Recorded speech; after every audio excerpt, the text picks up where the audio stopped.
பிஸ்மில்லாஹிர் ரஹ்மானிர் ரஹீம். எல்லாம் வல்ல இறைவனின் பெயரால் ஆரம்பிக்கின்றேன். அன்பானவர்களே, உங்கள் அனைவர் மீதும் சாந்தியும் சமாதானமும் உண்டாவதாக. நேற்று ஈரானின் அல்லது ஒடுக்கப்பட்ட மக்களின் ஆத்மீக தலைவராக ஆயத்துல்லா முஜ்தபா ஹாமனேயி அவர்கள் தெரிவு செய்யப்பட்டிருக்கின்றார்கள். இந்த தெரிவு நடைபெறுவதற்கான இடத்தில் குண்டு தாக்குதல் நிகழ்த்தப்பட்டுள்ளது. ஆனால் இந்த நிகழ்வு ஜூம் மீட்டிங் மூலமாகத்தான் நடைபெற்றிருக்கின்றது.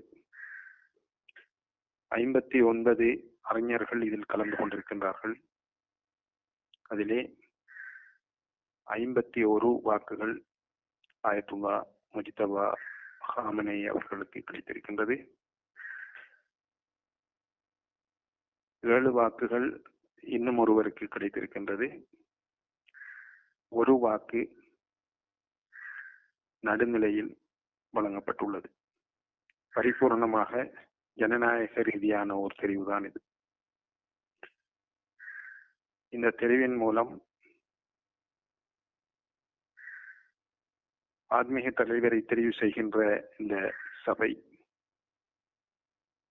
ஜனநாயக ரீதியாக ஒரு சரியான தலைவரை தேர்ந்தெடுத்திருக்கின்றது. இப்போது ஆயத்துல்லா முஜ்தபா ஹாமனேயி அவர்களுக்கு 56 வயது. இவர்கள் கடந்த காலத்திலே ஈரான் மீது திணிக்கப்பட்ட யுத்தம், ஈரான் ஈராக் யுத்தத்தின் போதும் கூட நிரம்பவே பங்களிப்பு செய்தவர்கள். இப்போது அவர்கள் தெரிவு செய்யப்பட்டதை அடுத்து தாக்குதல்களும் மீண்டும் உக்கிரம் அடைந்திருப்பது போல் தெரிகின்றது. எப்படி இருந்தாலும் இந்த ஆத்மீக தலைவர்கள் ஷியாக்களின் தலைவரோ அல்லது சுன்னத் வல் ஜமாஅத்தை சேர்ந்தவர்களின் தலைவரோ அல்ல. இவர்கள் உலகெங்கும் உள்ள ஒடுக்கப்பட்ட மக்களுக்கான தலைவர் என்றுதான் கணிக்கிறோம். கடந்த காலங்களில் அப்படித்தான் விடயங்கள் நடைபெற்று வந்திருக்கின்றன. 1979ஆம் ஆண்டு இஸ்லாமிய குடியரசை நிறுவிய இமாம் ஹொமைனி அவர்கள் அதிலிருந்து அந்த இஸ்லாமிய குடியரசு நிறுவப்பட்டவுடன் அமெரிக்க தூதரகத்தை அப்போதைய பல்கலைக்கழக மாணவர்கள், அந்த பல்கலைக்கழக மாணவர்களில் முன்னாள் ஜனாதிபதி அகமது நஜாத் அவர்களும் இருந்ததாக கூறப்படுகின்றது. அந்த பல்கலைக்கழக மாணவர்கள் அப்போது அமெரிக்கா தூதரகத்தை முற்றுகையிட்டு ஈரானின் வளங்களை சுரண்டுவதற்காக பயிற்றப்பட்ட 53 அமெரிக்கர்களை பணைய கைதிகளாக பிடித்து வைத்திருந்தார்கள். அவர்களது கோரிக்கை ஒன்றே ஒன்றுதான். ஈரானில் இருந்து தப்பியோடிய ரிசா கான் ஷா மீண்டும் ஈரானிடம் ஒப்படைக்கப்பட வேண்டும் என்பதுதான் அந்த கோரிக்கை. அந்த கோரிக்கையை அமெரிக்கா நிறைவேற்ற மறுத்தது. இந்த பிரச்சனை பல மாதங்கள் நீடித்தது. அதன் பிற்பாடு அமெரிக்கா தோல்வியை கண்டது. தொடர்ச்சியாக என்ன சதி செய்தாவது அந்த அமெரிக்க தூதுவரையும் அவரோடு இருந்த ஆட்களையும் மீட்டெடுக்க வேண்டும் என்பதற்காக பல முயற்சிகளில் அமெரிக்கா ஈடுபட்டது. ஒரு நாள் மாரிப் தொழுகையின் பின் இமாம் ஹொமைனி ரஹ்மத்துல்லாஹி அலைஹி அவர்கள் தன்னுடைய வீட்டின் மேல் மாடிக்கு சென்று தபஸ் என்கின்ற பாலைவனத்தின் பக்கமாக பார்த்து, பிஸ்மில்லாஹிர் ரஹ்மானிர் ரஹீம், அலம் தர கைஃப ஃபஅல ரப்புக பிஅஸ்ஹாபில் ஃபீல் என்கின்ற அந்த சூறாவை ஓதினார்கள். பின்னர் கீழே இறங்கி வந்தார்கள். வீட்டில் உள்ளவர்களுக்கு என்ன நடக்கின்றது என்பதே விளங்கவில்லை, புரியவில்லை. மறுநாள் காலையில் ஈரான் விமானப்படை தகவல் வழங்குகிறது,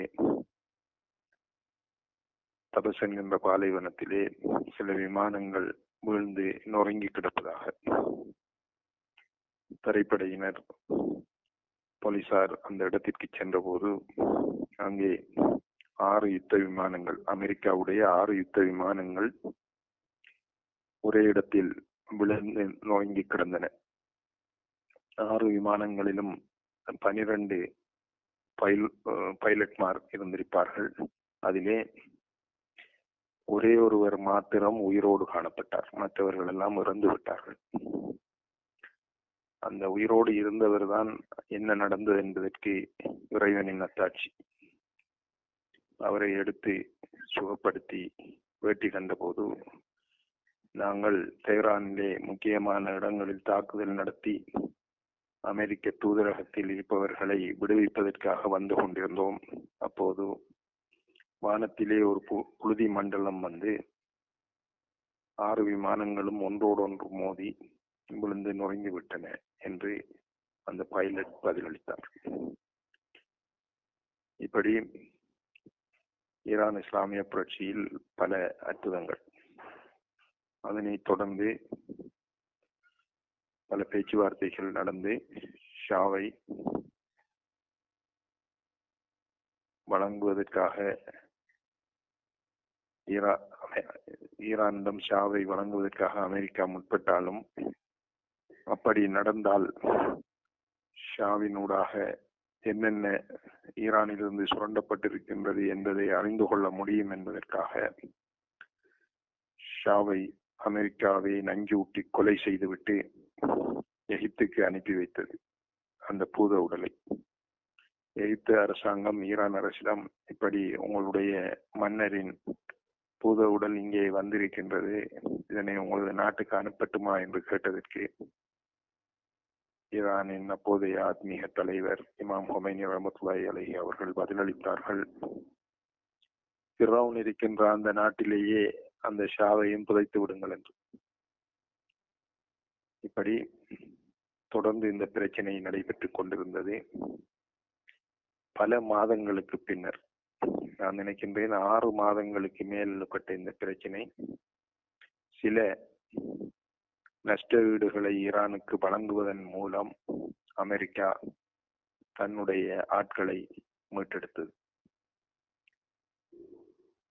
இருந்தாலும் அமெரிக்காவுக்கு ஈரானுடன் இருந்த இந்த காழ்ப்புணர்வோ, அப்போது ஈராக்கிலே சதாம் ஹுசைனின் ஆட்சி நடைபெற்றுக் கொண்டிருந்தது. அமெரிக்கா சதாம் ஹுசைனை தனது செல்லப்பிள்ளையாக எடுத்து ஈரானுக்கு எதிராக யுத்தத்தை தொடங்குமாறு தூண்டிவிட்டது. அந்த யுத்தம், ஈரான் ஈராக் யுத்தம் 8 ஆண்டுகள் நடைபெற்றது. ஈரானியர்கள் மீது திணிக்கப்பட்ட யுத்தம் என்று அந்த யுத்தத்தை சொல்வார்கள், இம்போஸ்ட் வார் என்று சொல்லி. அதே போல சதாம் ஹுசைனை ஏமாற்றப்பட்ட எதிரி என்று ஈரானியர்கள் சொல்வார்கள். ஏனென்றால் அமெரிக்கா என்னென்னவெல்லாமோ வழங்குவோம் என்று கூறித்தான் சதாம் ஹுசைனை ஏமாற்றி இந்த யுத்தத்திலே ஈடுபடுத்தியது. இறுதியில் சதாம் ஹுசைன் ஈரானுடனான யுத்தம் முடிவுக்கு வந்த போது குவைத்தை தாக்கத் தொடங்கி, குவைத்தை காப்பாற்றுவதற்காக அமெரிக்கா வந்து ஈராக்கை தாக்கி சதாம் ஹுசைனை, ஒழித்துக் கொண்டிருந்த சதாம் ஹுசைனை பிடித்து சென்று ஒரு ஹஜ்ஜி பெருநாள் தினத்தில் தூக்கிலிட்ட சம்பவம் நமக்கு ஞாபகம் இருக்கும். அடுத்த வெளியீட்டில் தொடர்கின்றேன். நன்றி, வசலாம்.